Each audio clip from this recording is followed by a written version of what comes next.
whakalofla hea tu hane e tau whalatala te tupu ke latai moi a whiawhinei.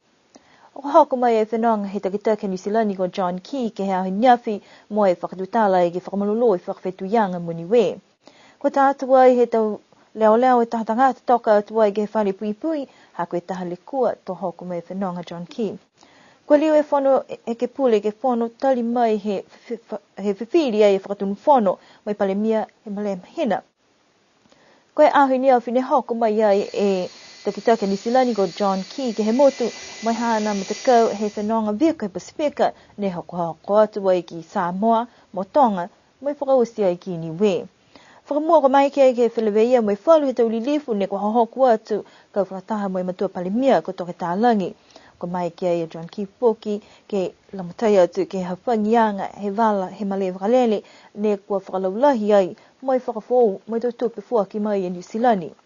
Kua whai mga aha whakalaua ke whakakese manatu ke he tangata ne kua hoku atu ke to amanakianga pia fuaki mai whakawhetu ianga he to mutu niwa.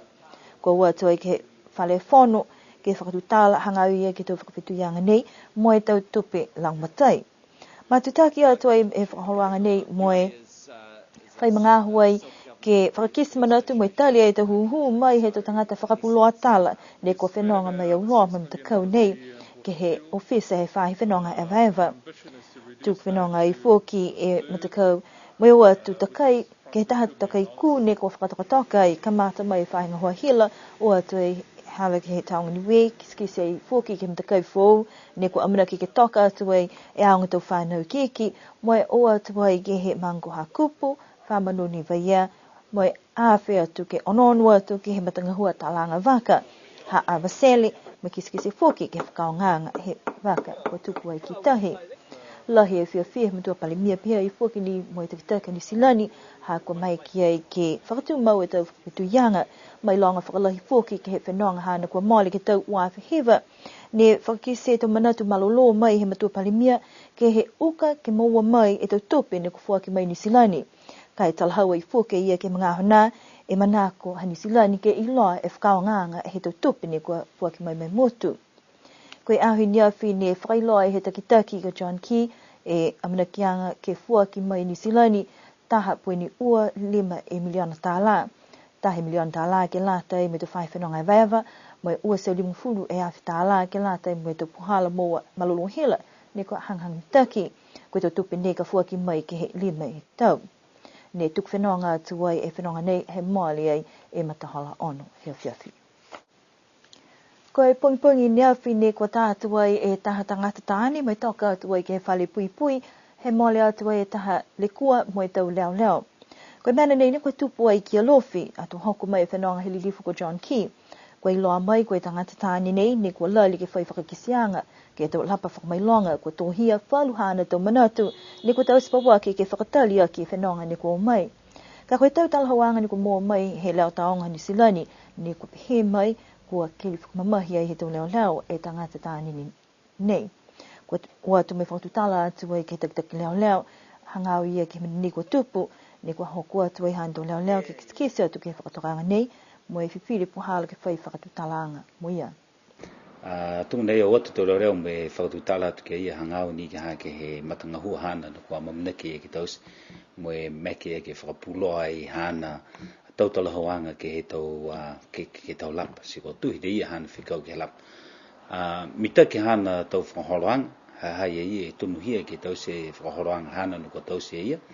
Kai tunga nei ia mo e whakatutala tu e tau ofisa leo ke ia mo e naka i whiawhia ia ke he tau talahawanga ke tau ofisa ke mga hana ne tutala tu i kiai. Si kua tuku nei ia e matutu whona ke hana tau rima mo e whinatu ia me amuhi e leo ke he hana tau talahawanga mo e hana ngahua na kua hifa ia ke tausi. Ai lau se amatula tau kumkumianga ke latai mo e whakatotoanga he whikau ni.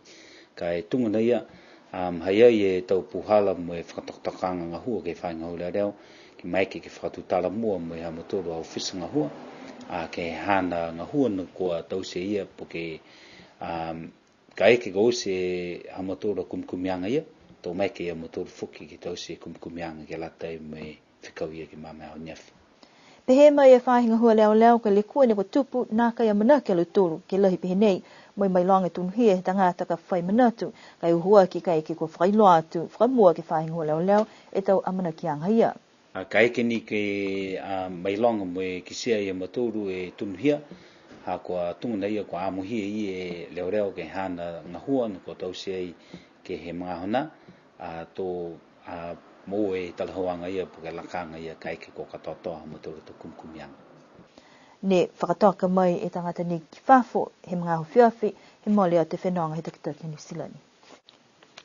Koe pongi nei ne kua liliu e tau lilipu he whono e ke pule ke whono tali mai he whonoanga whakapā he ose e tau vidianga ne kua whipire e tau kotofa ke he whakatun whono moe matua palemia. Koe whonoanga nei ne kua mai ke tuku atu ke whakamauanga tohi mai he tau whonoanga mai he mahina haien wali ke hot ko atu kia pelila. Ne whakailoa i fu ke matua palemia e tau hingoa halu tōru ne kua whamori ke tau kotofanga ke lata mai whono iki pule he motu. Tahe tohi o kotaki fuki ni ko moa mai he lilifu ko vainga tuitonga hanga au ia ke ta whonuanga he mdakau Commonwealth Parliamentary Association ha Australia mai atu Pasifika. Koe taha whakatokanga paua ki fuki ni kua tukwai ke whonuanga ke lata mai whiwhirianga he tau hukui ke lata mai komisi ngahua he whono ke puli ke hongwha lima aki. Koe tau komisi ia koe komisi whale, komisi hakahake tupe, komisi tohi whakalatalata ni kua whakakise i fuki he whakatun whono e hana whiwhirianga ke nake mai ke tuku e tau hingoa he tau lilifu e ke pule ke he tau komisi a tau maua mai e tau lianga mai he tau lilifu ia. Ko whakatua hingoa whalu tau lilifu mai a manakianga tunga hua e tau matakau ke lata me tau kotawhanga.